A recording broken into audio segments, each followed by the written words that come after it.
ಮರಗಳ ಕಟಾವು ಆಗ್ತಾ ಇದೆ ಅಂತ ಹೇಳಿ ಮಾಧ್ಯಮದಲ್ಲಿ ಸುದ್ದಿ ಬಂದ ನಂತರ ಇದರದ್ದು ಪೂರ್ತಿ ಪ್ರಿಲಿಮಿನರಿ ವಿಚಾರಣೆಯನ್ನು ನಾವು ನಡೆಸಿದ್ದೀವಿ. DCF divisional deputy conservator of forest ಮುಖಾಂತರ ನಾವು ಒಂದು ತಂಡದ ರಚನೆ ಮಾಡಿಸಿದ್ದೀವಿ ACF ಅಧ್ಯಕ್ಷತೆಯಲ್ಲಿ. ಇದನ್ನು ಈ ಲ್ಯಾಂಡ್ ಟೋಟಲ್ ಈ ಸರ್ವೆ ನಂಬರ್ 40 ಎಕರೆ ಹಿಂದಿನ ವರ್ಷ ಪ್ರಧಾನ ಮಂತ್ರಿ ಕುಸುಮ್ ಸಿ ಈ ಸೋಲಾರ್ ರೆನ್ಯೂಯಬಲ್ ಜನರೇಷನ್ಗೋಸ್ಕರ ಗ್ರ್ಯಾಂಟ್ ಮಾಡಲಾಗಿದೆ. ಇದು ಸರ್ಕಾರದ ಸುತ್ತೋಲೆ ಪ್ರಕಾರ 2024 ಇದನ್ನು ಗ್ರ್ಯಾಂಟ್ ಮಾಡಲಾಗಿದೆ. ಅಲ್ಲದೆ ಇದು ಯಾಕೆ ಗ್ರ್ಯಾಂಟ್ ಆಗಿದೆ ಅಂದರೆ PM ಕುಸುಮ್ ಸಿ ಸ್ಕೀಮಲ್ಲಿ ಯಾವ ಕ್ಷೇತ್ರಗಳಲ್ಲಿ ರೈತರಿಗೆ ಈ ವೋಲ್ಟೇಜ್ ಸರಿಯಾಗಿ ಸಿಗಲ್ಲ, ಕರೆಂಟ್ ಸರಿಯಾಗಿ ಸಿಗಲ್ಲ, ಅಲ್ಲಿ ಸೋಲಾರ್ ಅವರ್ಸಲ್ಲಿ ಸೋಲಾರ್ ಪ್ಯಾನಲ್ಸ್ ಮುಖಾಂತರ ಓನ್ಲಿ ಫಾರ್ ಅಗ್ರಿಕಲ್ಚರ್ ಲೋಡ್ ಈ ಪ್ಯಾನಲ್ಸ್ಲು ಅಳವಡಿಸಿ ಅವರಿಗೆ ಕರೆಂಟ್ ಸಪ್ಲೈ ಮಾಡಬೇಕಂತ ಹೇಳಿ ಈ ಸ್ಕೀಮ್. ಅದಾದ ನಂತರ ಹೆಸ್ಕಾಮ್ ಡಿಸ್ಟ್ರಿಬ್ಯೂಷನ್ ಕಂಪನಿ ಮುಖಾಂತರ ಅವರಿಗೆ ಜಾಗವನ್ನು ಹಸ್ತಾಂತರ ಮಾಡಿದ ನಂತರ ಅವರು ಟೆಂಡರ್ ಕರೆದು ಅವರ ಸೈಡಿಂದ ಯಾರಿಗೆ ಟೆಂಡರ್ ಹೋಗಿದೆ ಅವರು ಬಂದು ಇಲ್ಲಿ ಸೋಲಾರ್ ಪ್ಯಾನಲ್ಸ್ನು ಅಳವಡಿಸಬೇಕು. ಈ ಸಮಯದಲ್ಲಿ ಅವ್ರು ಬಂದು ಅಲ್ಲಿ ಲ್ಯಾಂಡ್ ಕ್ಲಿಯರಿಂಗ್ ಮಾಡುವಾಗ ಜನರದು ಅಲ್ಲಿ ನಮಗೆ ಏನು ಬೇಡಿಕೆ ಬಂತಂದರೆ ಅಲ್ಲಿ ವಿವಿಧ ಟಿಂಬರ್ ಗಿಡಗಳಿದ್ದಾವೆ, ಅದನ್ನು ಕಟಾವು ಮಾಡಲಿಕ್ಕೆ ಅವರು ಪರ್ಮಿಷನ್ ತಗೊಂಡಿಲ್ಲ, ಹಾಗೆ ಕಟಾವು ಮಾಡ್ತಾ ಇದ್ದಾರೆ ಅಂತ ಅವರು ಹೇಳಿದರು. ನಿನ್ನೆ ಪ್ರಿಲಿಮಿನರಿ ಎಂಕ್ವೈರಿನಲ್ಲಿ ಇದು ಮೇನ್ಲಿ ಬುಷಸ್ ಆ್ಯಂಡ್ ಶ್ರಬ್ಸ್ ಕಟಾವು ಮಾಡ್ತಾ ಇದ್ದಾರೆ ಅಂತ ನಮಗೆ ಗೊತ್ತಾಯಿತು. ಜೊತೆಯಲ್ಲಿ ಫಾರೆಸ್ಟ್ ಡಿಪಾರ್ಟ್ಮೆಂಟ್ ಅವರು ಈ ಏರಿಯಾದಲ್ಲಿ ಯಾವುದೇ ಮೇಜರ್ ಟಿಂಬರ್ ಇಲ್ಲ ಅಂದರೆ ಕಟಾವು ಮಾಡಲಿಕ್ಕೆ ಪರ್ಮಿಷನ್ ಅವಶ್ಯಕತೆ ಇಲ್ಲ ಅಂತ ಹೇಳಿ ಅವರು ರೂಲ್ ಪೊಸಿಷನಲ್ಲಿ ಹಂಗಿದೆ ಅಂತ ಹೇಳಿ ನಮಗೆ ಇನ್ಫಾರ್ಮೇಷನ್ ನೀಡಿದ್ದಾರೆ. ಆದರೂ ವಿತೌಟ್ ಪರ್ಮಿಷನ್ ಕಟಾವು ಮಾಡಿರೋದ್ರಿಂದ ಅಲ್ಲಿ ಏನಾದರೂ ಟಿಂಬರ್ ವುಡ್ ಇರೋ ಸಾಧ್ಯತೆಗಳು ಇರೋದರಿಂದ ಫಾರೆಸ್ಟ್ ಡಿಪಾರ್ಟ್ಮೆಂಟ್ ಅವರು ಒಂದು FIR ಆಲ್ರೆಡಿ ಬುಕ್ ಮಾಡಿದ್ದಾರೆ.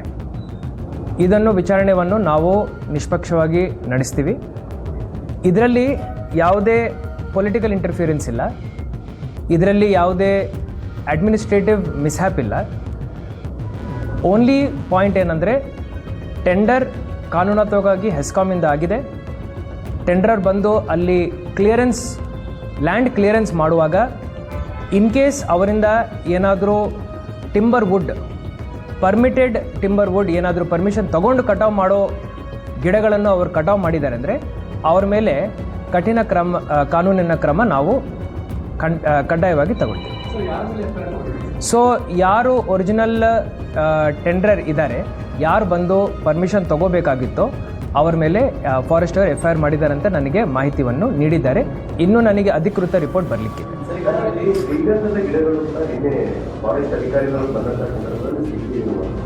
8 ಎಕರೆನಲ್ಲಿ ಅವರು ಏನು ನಿನ್ನೆ ಸರ್ವೆ ಮಾಡಿದ್ದಾರೆ ಅದರಲ್ಲಿ ಒಟ್ಟು ಒಂದು 6 ಸಣ್ಣ ಗರ್ತ್ ಗಿಡಗಳು ಸಿಕ್ಕಿದ್ದಾವೆ ಅಂತ ಹೇಳಿ ಪ್ರಿಲಿಮಿನರಿ ರಿಪೋರ್ಟ್ ಅವರಲ್ಲಿ ಹೇಳಿದ್ದಾರೆ. ಇದು ಸ್ವಲ್ಪ ಗ್ರೇ ಏರಿಯಾ ಇದೆ.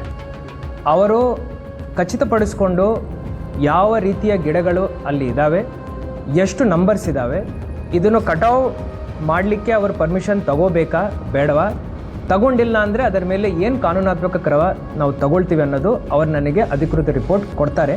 ಇನ್ನೊಂದು 2 ಡೇಸ್ ಕೇಳಿದ್ದಾರೆ. ಇದು it is not a administrative labs.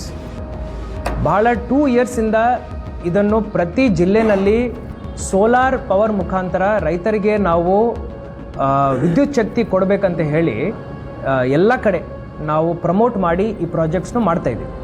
ಎಲ್ಲೆಲ್ಲಿ ಸರ್ಕಾರಿ ಜಮೀನುಗಳಿದ್ದಾವೆ ನಾವು ಇದು ಇಂಧನ ಇಲಾಖೆಗೆ ಗ್ರ್ಯಾಂಟ್ ಮಾಡಿದ್ವಿ. ಇಂಧನ ಇಲಾಖೆಯಿಂದ ಅದು ಟ್ರಾನ್ಸ್ಫರ್ ಆಗಿ ಅವರು ಟೆಂಡರ್ ಮಾಡಿಕೊಂಡು ಅವರ ಟೆಂಡರ್ ಬಂದು ಲ್ಯಾಂಡ್ ಕ್ಲಿಯರ್ ಮಾಡ್ಕೊಳ್ಳುವಾಗ ಅವರು ಎಲ್ಲ ಕಂಡೀಷನ್ಸ್ ಹಾಕ್ತಾರೆ. ನೀವು ಲ್ಯಾಂಡಲ್ಲಿ ಏನೇನಿದ್ದಾವೆ ನೋಡ್ಕೋಬೇಕು, ಎನ್ಕಂಬರೆನ್ಸಸ್ನು ಕ್ಲಿಯರ್ ಮಾಡ್ಕೋಬೇಕು. It is the responsibility of the contractor who has to come, who has to apply for necessary permissions and execute the work.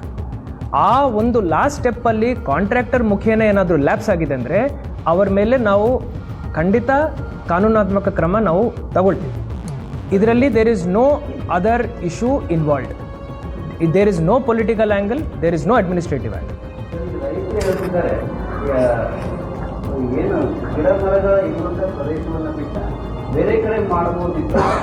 ಅಲ್ಲಿ ರಾಷ್ಟ್ರೀಯ ಪಕ್ಷಿಗಳಿದ್ದಾವೆ, ಸಣ್ಣ ಪ್ರಾಣಿಗಳಿದ್ದಾವೆ, ಇತಿಹಾಸ ಇರುವಂಥ ಗುಡ್ಡ ಸರ್, ರಾಯಣ್ಣರು ಓಡಾಡಿದಂಥ ಗುಡ್ಡ. ನಾವು ನಮ್ಮ ಜಿಲ್ಲೆಯಲ್ಲಿ ಸರಿಸುಮಾರು ಇಂಧನ ಇಲಾಖೆಗೆ 600 ಎಕರೆ ಕೊಟ್ಟಿದ್ದೀವಿ. ಇಡೀ ರಾಜ್ಯದಲ್ಲಿ ಒಟ್ಟು 3000 ಎಕರೆಗಳನ್ನು ನಾವು ವಿದ್ಯುತ್ ಶಕ್ತಿ ರಿನ್ಯೂವಬಲ್ ಎನರ್ಜಿಗೆ ಕೊಟ್ಟಿದ್ದೀವಿ. ಈ ಕೆಲಸಗಳು ಎಲ್ಲಿ ಆಗಬೇಕಂದ್ರೆ ಸರ್ಕಾರಿ ಜಾಗದಲ್ಲೇ ಆಗಬೇಕು. ನಮ್ಮ RTCನಲ್ಲಿ ಸರ್ಕಾರಿ ಜಾಗ ಇದೆ ಅಂದರೆ ಅಲ್ಲಿ ನಾವು ಗ್ರ್ಯಾಂಟ್ ಮಾಡಿ ಕೊಟ್ಟಿದ್ದೀವಿ. ಏನಾದರೂ ಅವರಿಗೆ ಅಬ್ಜೆಕ್ಷನ್ ಇತ್ತಂದರೆ ಅವ್ರು ನಮಗೆ ಬಂದು ರೇಸ್ ಮಾಡ್ಬೋದು, ನಮಗೇನು ಪ್ರಾಬ್ಲಮ್ ಇಲ್ಲ. ಗ್ರ್ಯಾಂಟ್ ಮಾಡಿ 1.5-2 ವರ್ಷ ಆದ ನಂತರ ಈಗ ಕಾಂಟ್ರಾಕ್ಟ್ರಲ್ಲಿ ಹೋಗಿ ಕೆಲಸ ಮಾಡುವಾಗ ಏನಾದರೂ ಈಗಲೂ ಏನಾದರೂ ಇಶ್ಯೂ ಇದೆ ಅಂದರೆ ನನ್ನ ಕಡೆ ಬಂದು ಅಪ್ರೋಚ್ ಆಗ್ಬೋದು. ಎಲ್ಲರ ಗಮನದಲ್ಲಿದೆ. ನಮ್ಮ ಫೈಲ್ 2 ಇಯರ್ಸ್ ಹಿಂದೆ ಮೂವ್ ಆಯಿತು.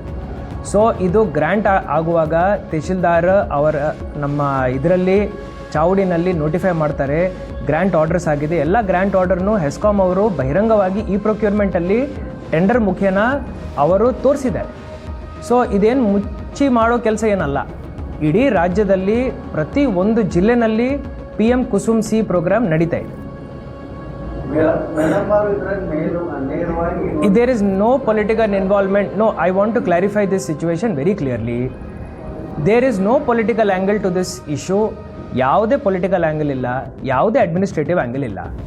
2 years ಬ್ಯಾಕ್ ಗ್ರ್ಯಾಂಟ್ ಆಯಿತು ಫಾರ್ ಅ ಸೆಟ್ ಪರ್ಪಸ್. ಆ ಪರ್ಪಸ್ನು ಮೀಟ್ ಮಾಡಲಿಕ್ಕೆ ಹೆಸ್ಕಾಮ್ ಅವರು ಪಾಪ 3 ಸತಿ ಟೆಂಡರ್ ಕರೆದಿದ್ದಾರೆ. ಫೈನಲಿ ಯಾರೋ ಪಾರ್ಟಿಸಿಪೇಟ್ ಮಾಡಿದ್ದಾರೆ. ಮಾಡಿಕೊಂಡು ಅವ್ರು ಬಂದು ಜಾಗ ನೋಡಿಕೊಂಡು ಕ್ಲಿಯರೆನ್ಸ್ ಮಾಡಿಕೊಂಡು ಅಲ್ಲಿಗ ಸೋಲಾರ್ ಪ್ಯಾನಲ್ಸ್ನ ಅವರು ಎಲ್ಲಿಂದನೂ ಆರ್ಡರ್ ಮಾಡ್ತಾರೆ. ಎಲ್ಲ ಸೋಲಾರ್ ಪ್ಯಾನಲ್ಸ್ ಬಂದಿರುತ್ತದೆ. ಸೋಲಾರ್ ಪ್ಯಾನಲ್ ಮಾಡಲಿಕ್ಕೆ ಒಂದು ಫೌಂಡೇಶನ್ ಪ್ಲ್ಯಾಟ್ಫಾರ್ಮ್ನು ಅವ್ರು ಕಟ್ಟಬೇಕು. ಅದನ್ನು ಇವತ್ತು ಕಟ್ತಾ ಇದ್ದಾರೆ. ಅದಕ್ಕೋಸ್ಕರ ಲ್ಯಾಂಡ್ ಕ್ಲಿಯರ್ ಮಾಡಿದ್ದಾರೆ. ಆದರೆ ಲ್ಯಾಂಡ್ ಕ್ಲಿಯರ್ ಮಾಡುವಾಗ ಏನಾದರೂ ಗಿಡ ಮರಗಳನ್ನು ಕಟಾವು ಮಾಡದೇ ಇರೋ ಏನಾದರೂ ರೂಲ್ ಪೊಸಿಷನ್ ಇದೆ ಅಂದರೆ ಅದನ್ನು ಅವರು ಫಾಲೋ ಮಾಡಲೇಬೇಕು. ನಮ್ಮದು ಕಳಕಳಿ ಕಾಳಜಿ ಏನಂತಂದರೆ, ಸೊ ಯೋಜನೆಗೆ ವಿರೋಧ ರೈತರಲ್ಲಿ ಯಾರೂ ಇಲ್ಲ. ಬಟ್ ಏನಾಗ್ತಾ ಇದೆ, ಅಲ್ಲಿ ಶ್ರೀಗಂಧದ ಮರಗಳು ಪ್ರತ್ಯಕ್ಷವಾಗಿ ನಿನ್ನೆ ಅರಣ್ಯ ಇಲಾಖೆ ಅಧಿಕಾರಿಗಳು ಮತ್ತು ರೈತರೇ ಫುಲ್ ಕಟಾವು ಮಾಡಿ ಒಟ್ಟಿಗೆ ತಂದು ಪ್ರತ್ಯಕ್ಷವಾಗಿ ಕೊಡ್ತೀವಿ. ಶ್ರೀಗಂಧದ ಮರಗಳಿಗೂ ಇನ್ನುಳಿದಂತೆ ಬೇರೆ ಬೇರೆ ಗಿಡ ಮರಗಳಿವೆ. ಯಾವುದೇ ಈ ಥರ ಪ್ರೊಟೆಕ್ಟೆಡ್ ಗಿಡಗಳಿದಾವಂದರೆ ಅದನ್ನು ಬಿಟ್ಟು ಅಲ್ಲಿ ಅವರು ಸೋಲಾರ್ ಪ್ಯಾನಲ್ಸ್ನು ಅಳವಡಿಸ್ಕೋಬೋದು. ಆ ಆಪ್ಷನ್ನೂ ಇದೆ. ಸುಮಾರು ಕಡೆ ಬಾಗಲಕೋಟಲ್ಲಿ, ಬಿಜಾಪುರಲ್ಲಿ ಮಾವಿನ ತೋಪಿದ್ದಾಗ ಮಾವಿನ ಗಿಡಗಳನ್ನು ಡಿಸ್ಟರ್ಬ್ ಮಾಡಬಾರ್ದಂತ ಹೇಳಿ 2 ಮಾವಿನ ಗಿಡಗಳ ಮಧ್ಯದಲ್ಲಿ ಒಂದು ಪ್ಲ್ಯಾಟ್ಫಾರ್ಮ್ ರೇಸ್ ಮಾಡಿ ಅಲ್ಲಿ ಸೋಲಾರ್ ಹಾಕಿದ್ದಾರೆ. ಸೊ ವಿವಿಧ ಆಪ್ಷನ್ಗಳಿದ್ದಾವೆ. ಪ್ರಾಜೆಕ್ಟನ್ನು ಯಾವುದೇ ಎನ್ವೈರ್ಮೆಂಟಿಗೆ ಧಕ್ಕೆ ಆಗದಂತೆ ಮಾಡಲಿಕ್ಕೆ ನಮ್ಮ ಕಡೆ ಸಾವಿರಾರು ಆಪ್ಷನ್ಸ್ ಇದ್ದಾವೆ. ಆ ಆಪ್ಷನ್ಸ್ನು ನಾವು ನೋಡ್ತೀವಿ. ಅವ್ರು ನಿನ್ನೆ ಬಂದು ಕಟಾವು ಮಾಡಿ ಏನಾದರೂ ಇಲ್ಲಿಗಲ್ ಆ್ಯಕ್ಟಿವಿಟಿ ಮಾಡಿದ್ದಾರೆ ಅಂದರೆ ಅವ್ರ ಮೇಲೆ ಕ್ರಮ ವಹಿಸ್ತೀವಿ. ಪ್ರಾಜೆಕ್ಟು ಆಗುತ್ತೆ. ಅಷ್ಟೇ ಸರ್, ಅಂತಂದರೆ ಸಾಕಷ್ಟು ಗಿಡ ಮರಗಳು ಹೋಗ್ಬಿಟ್ಟು ಫಸ್ಟ್ ಏನೇನು ಇಶ್ಯೂಸ್ ಇದ್ದಾವೆ ಫಾರೆಸ್ಟ್ ಅವರಿಂದ ನನಗೆ ಅವರು ಹೇಳಿ, ಎಷ್ಟು ಗಿಡಗಳಿದ್ದಾವೆ. ಯೂಶಲಿ ಟ್ರೀ ಆ್ಯಕ್ಟ್ ಅಡಿಯಲ್ಲಿ ಏನಾದರೂ ಫೆಲ್ಲಿಂಗ್ ಪರ್ಮಿಷನ್ ತಗೋಬೇಕಂದ್ರೆ ಫಸ್ಟು ಒಂದು ಜಾಯಿಂಟ್ ಸರ್ವೆ ಆಗುತ್ತೆ. ಜಾಯಿಂಟ್ ಸರ್ವೆನಲ್ಲಿ ಫಾರೆಸ್ಟ್ ಅವರು ಇರ್ತಾರೆ, ರೆವಿನ್ಯೂದವರು ಇರ್ತಾರೆ. ಯಾವ ರೀತಿಯ ಮರಗಳು ಗಿಡಗಳಿದ್ದಾವೆ ಅಂತ ಹೇಳಿ ಅವರು ಒಂದೊಂದು ಗಿಡಕ್ಕೆ ರಿಬ್ಬನ್ ಕಟ್ತಾರೆ, ಯಾವುದು ಕಟಾವು ಮಾಡ್ಬೋದು, ಯಾವುದು ಬಿಡ್ಬೋದು ಅಂತ. ಏನಾದರೂ ಪರ್ಮಿಷನ್ ತಗೊಂಡು ಕಟಾವು ಮಾಡೋ ಗಿಡಗಳಿದಾವಂದರೆ ಅದಕ್ಕೂ ಪರ್ಮಿಷನ್ ಕೊಡ್ತೀವಿ. ಈ ಥರ ಗಿಡ ಇದೆ, ಇದನ್ನು ಕಟಾವು ಮಾಡಬಾರ್ದು ಅಂತ ಕಾನೂನಲ್ಲಿದೆ ಅಂದರೆ ಅದನ್ನು ಬಿಡ್ತೀವಿ. ಇಲ್ಲ, ಅವರನ್ನು ಮನವೊಲಿಸ್ತೀವಿ. ಯಾಕೆ ಅಂದರೆ ಈ ಏನು ಸೋಲಾರ್ ಪವರ್ ಬರುತ್ತೆ ಇದು ನಮ್ಮ ಮನೆಗಳಿಗೆ ಬರಲ್ಲ. ಇದು ಹೋಗೋದು ಪ್ಯೂರ್ಲಿ ಅಗ್ರಿಕಲ್ಚರ್ ಫೀಡರ್ ಲೈನ್ ಮುಖಾಂತರ ತೋಟಗಳಿಗೆ. ಇದು ಮಾಡಿರೋದೇ ರೈತರೆಲ್ಲರೂ, ನಾನು ಆವಾಗ ಹೆಸ್ಕಾಮ್ MD ಇದ್ದೆ, ರೈತರೆಲ್ಲರೂ ನಮ್ಮ ಕಡೆ ಬಂದು ನನಗೆ ಇಲ್ಲಿ ವೋಲ್ಟೇಜ್ ಬರ್ತಾ ಇಲ್ಲ ಸ್ವಾಮಿ ಅಂತ ಅವ್ರು ಹೇಳುವಾಗ ಈ ಪ್ರಾಜೆಕ್ಟ್ ಇದೆ ಅಂತ ಹೇಳಿ ಎಲ್ಲರನ್ನೂ ಆವಾಗ ಮನವೊಲಿಸಿ ಎಲ್ಲ ರೈತ ಮುಖಂಡರ ಜೊತೆ ನಾನು ಸರಿಸುಮಾರು 10 ಮೀಟಿಂಗ್ ಮಾಡಿದ್ದೀನಿ. ಎಲ್ಲ ಡಿ ಸಿಗಳನ್ನು ನಾನು ಹೋಗಿ ಬೇಡ್ಕೊಂಡಿದ್ದೀನಿ. ಪ್ರತಿ ಜಿಲ್ಲೆನಲ್ಲಿ ಹೆಸ್ಕಾಮಲ್ಲಿ ಇರುವಂಥ 7 ಜಿಲ್ಲೆಗಳಲ್ಲಿ ಪ್ರತಿ ಜಿಲ್ಲಾಧಿಕಾರಿ ಜೊತೆ ನಾನು ಬೇಡ್ಕೊಂಡಿದ್ದೀನಿ, ನಮಗೆ ಸ್ವಲ್ಪ ಜಮೀನು ಕೊಡಿ. ಆವಾಗ ಸಿಗ್ತದೆ ನಮಗೆ ಈ ಜಮೀನು. ಸರ್, ಇನ್ನೊಂದು ಈ ಖಾನಾಪುರದಲ್ಲಿ ನಮ್ಮ